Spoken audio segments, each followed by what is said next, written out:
The term social jet lag is used to describe the discrepancy between our biological clock and the social clock we often choose to live our days by, dictated by our social commitments that sit outside of our normal wake and sleep cycle. Human beings are the only mammals on the planet that chronically abuse this biological rhythm, with over 2/3 of the population experiencing social jet lag on a frequent basis.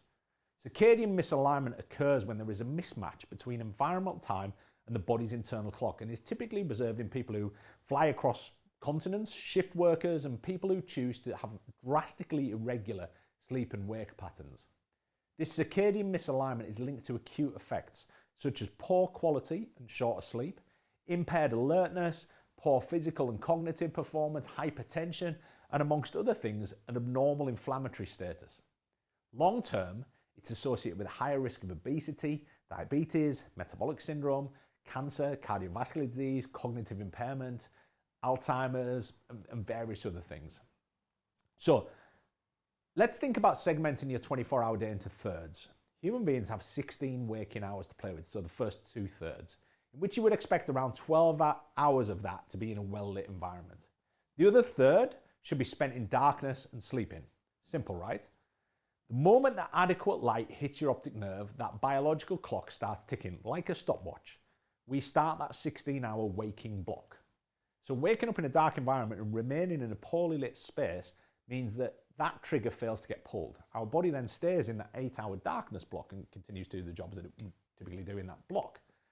To have enough time to get its proverbial jobs done to prep us for sleep, we need to use light exposure as that trigger. Scientifically, light is the most robust and predictable environment zeitgeber or time giver. Our biological clock is reset daily in a process called photoentrainment. Photic information is processed by a specialized class of retinal photoreceptors called intrinsically photosensitive retinal ganglion cells. Morning sunlight, or light that is characterized by short wavelengths, triggers the activation of these cells. Not enough light, and that doesn't happen. So that shitty sleep you found yourself having during lockdown was down to that makeshift office, the lack of light exposure because you didn't go outdoors, and the disruption of that rhythm. The longer wavelengths we have in evening light has minimal impact on those cells, so in essence prepares us for sleep in that rhythmicity. Disruption of that rhythm causes fluxes in behavioral, physiological processes, sleep, body temp, heart rate, metabolism, hormonal secretion, and neurobehavioral processes. Stuff we don't need if we want to perform both cognitively and physically on a daily basis. So what do we do about it? Firstly, maintain a solid wake and sleep schedule. If one end gets disrupted, i.e. you stay out late, wake up the next day at normal time, go about your day, get that waking clock ticking, then take a nap. Don't try to combat late nights with late mornings, as that's the basis of social jet lag, shifting time zones. Expose your optic nerve to short wave light when you wake up. If you get up when the sun isn't up, invest in an SAD light and use that.